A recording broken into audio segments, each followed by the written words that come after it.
Of course, of course, my Raptors, our Raptors will lose to a team like the Hawks on a Tony Snell buzzer beater. Like, and we we were winning this whole game.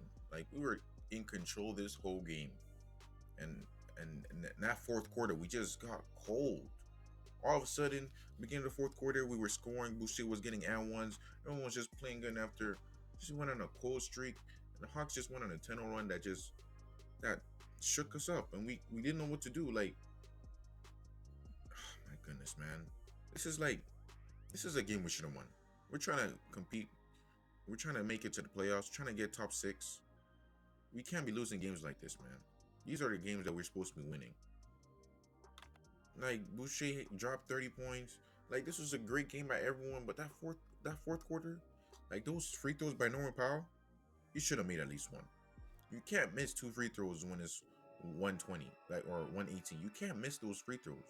Both free throws, those are crucial free throws, and there's no reason she should have missed those. But I have to give credit to Norman Powell. He dropped 33. What do you? I mean, if he's dropping 33, I guess he can miss a couple free throws. And I'm gonna be honest, that play that he did, Nick Nurse drew up when he threw it in the backcourt. I don't know. It was like Norman Powell had a good like he got in the paint, so it's not even like it was a bad play. It's just that you gotta execute that better. Like Norman Powell was a little bit unselfish at the end of the game, so he was passing the ball more. But I agree with Jack Armstrong. He should have jump stop floater. He should have done something else instead of passing to Bembry. He had an awkward pass and he had to put up an awkward shot. And we had so many chances to win this game. We just couldn't score at the end of the game. We could not score. And this is what and yes, Boucher gave us great minutes.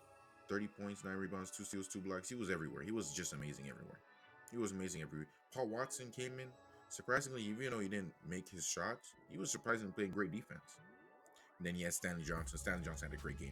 Stanley Johnson had a great game. Just making his threes that he was supposed to make. He was doing everything right.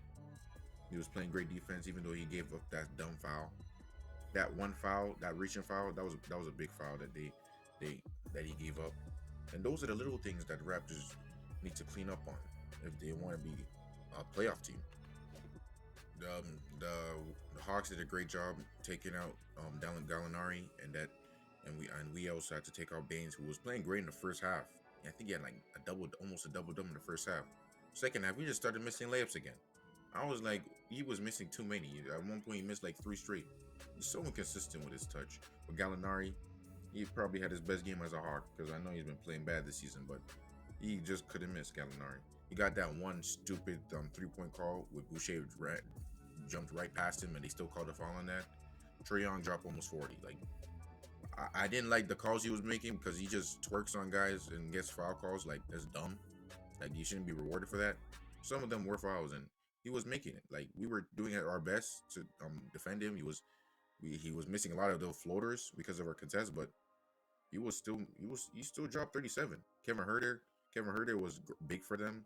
He was making good plays surprisingly, and then he had Clint Capella, who even though he fouled some of them, he was just being a great rim protector. And John Collins, he made 13 points look really good. I must admit. He was in the beginning of the game. He was abusing the little guys. I'm gonna be honest. The Hawks did a great job. Solomon Hill came in the game, gave them great minutes. Like their bench just provided them with so much more than our bench. I feel like our bench is like, of course, I know we're injured. OG's gone. OG's not there. Siakam's not there.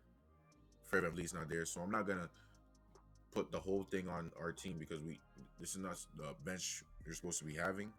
But man, like Aaron Baines going 4 for 15, that shows you like what is that? He's so inconsistent, so inconsistent. And Kyle Lowry didn't have a great game. Kyle Lowry did not have a great game, and he gave up too many turnovers. I'm gonna be honest. He gave up 9 turnovers, man. Kyle Lowry should never give up 9 turnovers. Kyle Lowry with 9 turnovers, he did not have a good game. He did not have a good game, and I expect more from him. He was missing alley guys. He was passing the ball too early, passing at people's feet. I'm gonna be honest. This season, I've seen Kyle Lowry get more turnovers. I don't know what it is. Maybe because it's the newest group we have. I know the connection with him and Baynes isn't the greatest, but Kyle Lowry hasn't been very accurate with his passing, and he's assist to turnover ratio. I think this year is the highest it's ever been, or something like that. It's not a great game. Boucher kept us in that game, and give credit to Atlanta. They did a great job. They got that buzzer beater to Tony Snell. Good for him. He only had 6 points, but that's the Raptors for you. But yeah, man. Next game, I think it's we going to the Hornets. So we'll see how we do there because we need those wins. Because now we're 17-20, and it's just inexcusable. We can't lose this game, man. We can't be losing games like this. If you like the video, and peace.